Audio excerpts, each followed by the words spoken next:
உலக மக்கள் அனைவருக்கும் வணக்கம். இப்போது நாம் இவ்வாரத்தின் ராசி பலன்களை பார்ப்போம். முதலில் இவ்வாரத்தின் கிரகநிலைகள். ரிஷபத்தில் குரு வக்ரம், கடகத்தில் செவ்வாய் வக்ரம், கன்னியில் கேது, விருச்சிகத்தில் புதன், தனுசில் சூரியன், மகரத்தில் சுக்கிரன், கும்பத்தில் சனி மற்றும் மீனத்தில் ராகு. முதலில் மேசம். தனஸ்தானத்தில் குரு இருக்கின்றார். 6ஆம் இடத்தில் கேது சகல மங்களங்களையும் தருவார். லாபஸ்தானத்தில் சனி ஆட்சி பெற்றிருப்பது தொழில், வணிகம் இவற்றில் சிறந்த வாய்ப்புகளையும் லாபங்களையும் தரும்.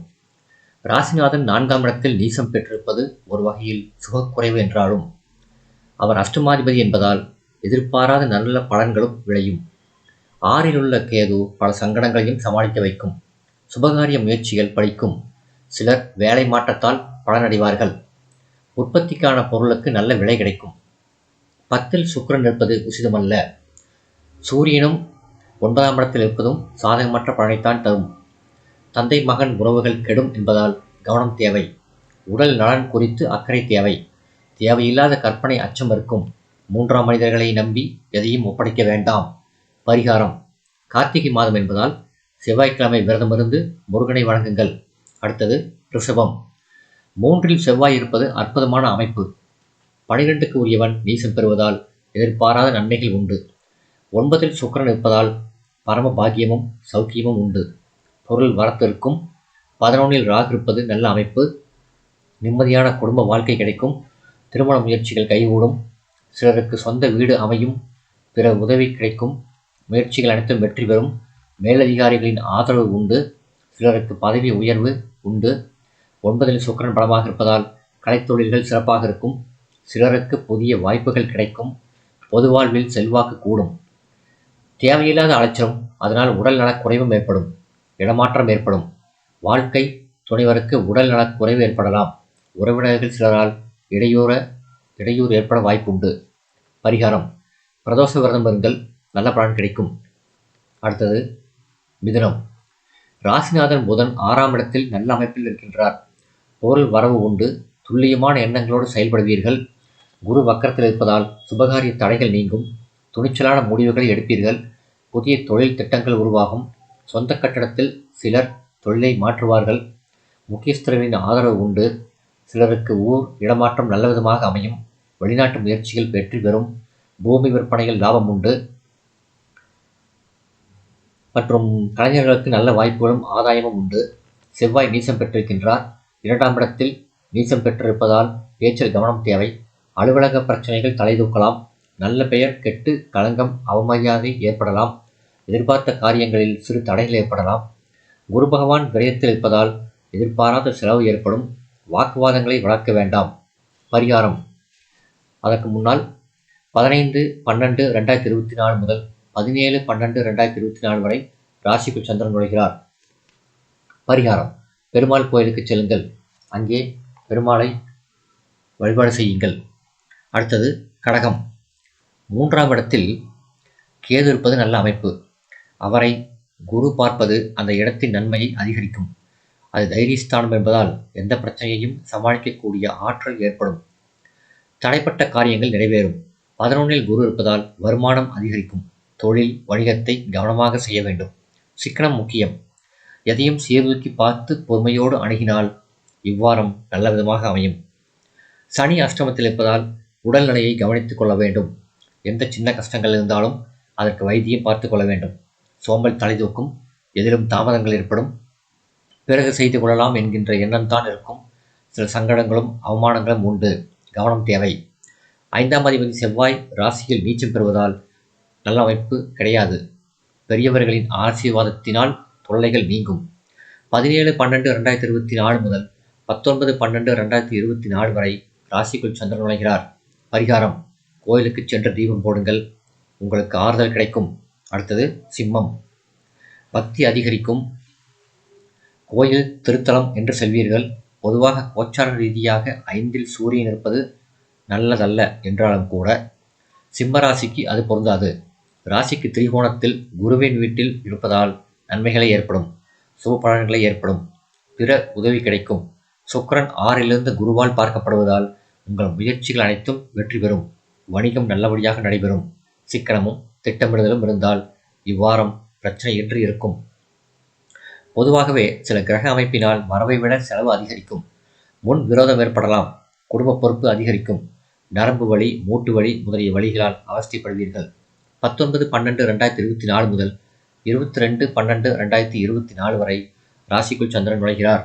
பரிகாரம்: ஆஞ்சநேயர் கோயிலுக்கு சென்று வணங்குங்கள். அனைத்தும் நலமாகும். அடுத்தது கன்னி. ராசிநாதன் புதன் 3ஆம் இடத்தில் இருப்பதும் 3ஆம் இடத்தில் இருக்கக்கூடிய சூரியன் 4ஆம் இடத்துக்கு மாறுவதும் இவ்வாரத்தின் முக்கிய கிரக நிலைகள். 5இல் சுக்கிரன் இருப்பதால் பொருள் வரத்து நன்றாகவே இருக்கும். பணப்புழக்கம் இருக்கும். 6இல் சனி இருப்பதால் தொட்ட காரியங்களில் வெற்றி கிடைக்கும். ராசிக்கு குரு பார்வை இருப்பதால் எத்தனை கஷ்டங்கள் வந்தாலும் பனி போல் விலகும். சுப நிகழ்ச்சிகள் நடைபெறும். திருமணமாகி குழந்தைக்காக காத்திருக்கும் பெண்களுக்கு குழந்தை பேற்றுக்கான கிரக வாய்ப்புகள் பிரகாசமாக இருக்கின்றன.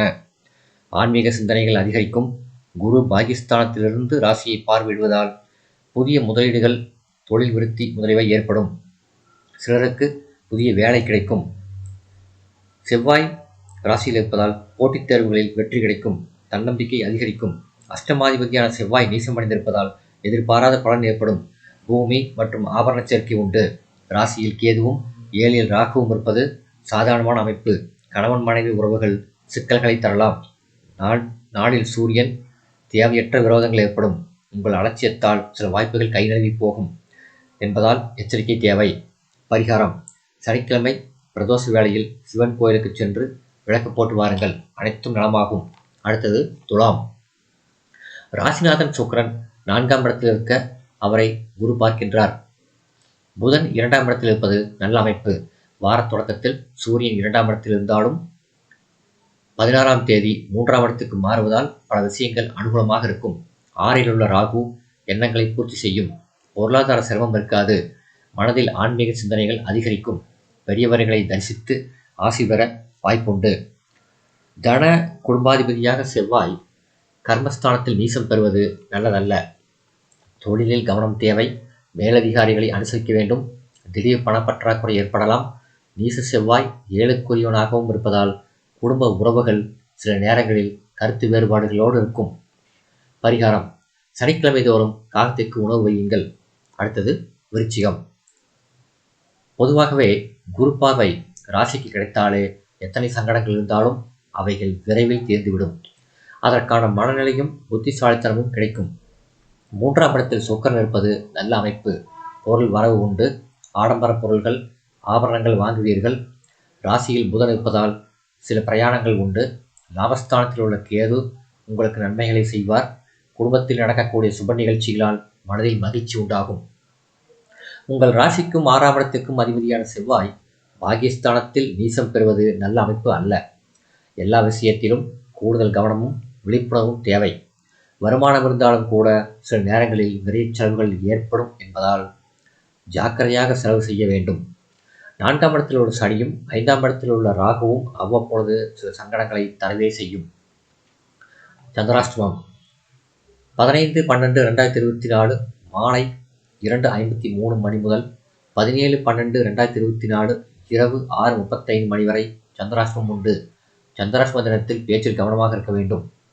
பரிகாரம்: அஷ்டமியில் பைரவரை வழிபாடு செய்யுங்கள். அடுத்தது தனுசு.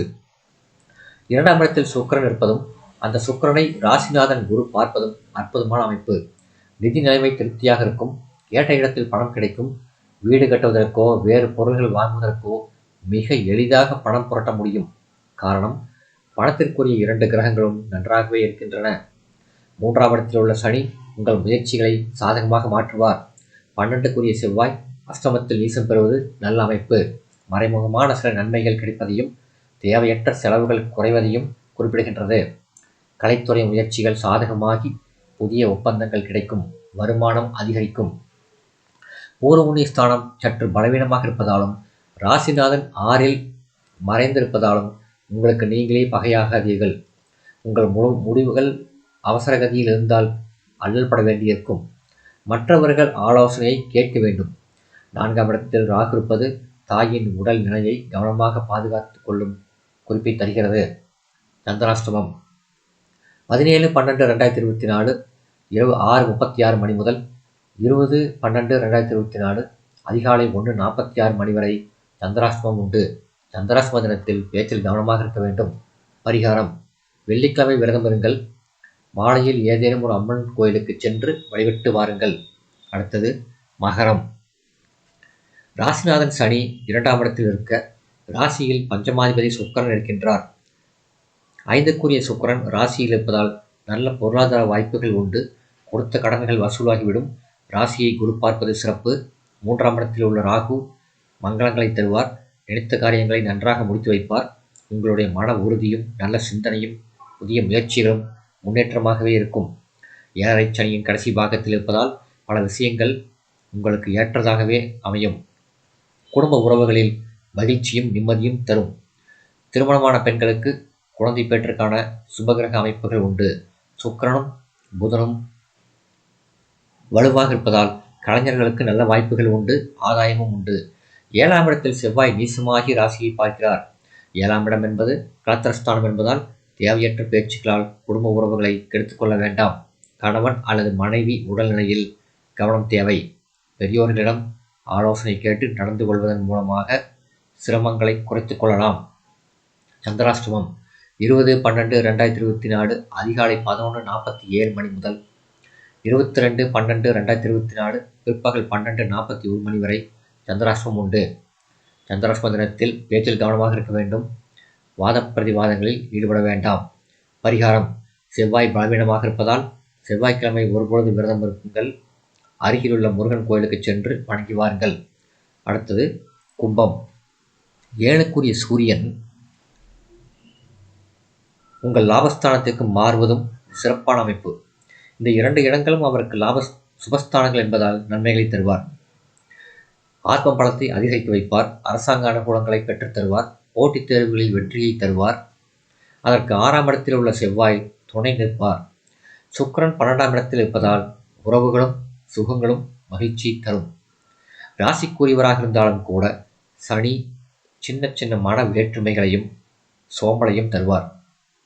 தேவையற்ற வேலைகள் உங்கள் மீது வந்து விடியும். அலுவலகத்தில் அதிக பணிச்சுமை இருக்கும். எவ்வளவு வேலை செய்தாலும் நல்ல பேர் இருக்காது.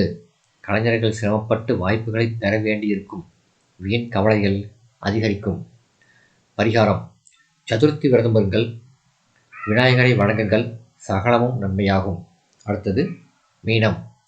நண்பர்களை விட பகைவர்கள் சில நேரத்தில் நமக்கு நன்மைகளை செய்வார்கள் என்பது போல மீனராசிக்கு 3-8 கூடையவரான சுக்கிரன் லாபஸ்தானத்தில் இருப்பதால் உங்களுக்கு அநேக நன்மைகளை தருவார். பணப்பற்றாக்குறை ஏற்பட்டாலும் ஏதேனும் ஒரு வழியில் கிடைத்துவிடும். சிரமம் இருக்காது. சூரியன் மார்கழி மாதம் பிறந்தது முதல் உங்கள் கர்மஸ்தானத்துக்கு வருகின்றார்.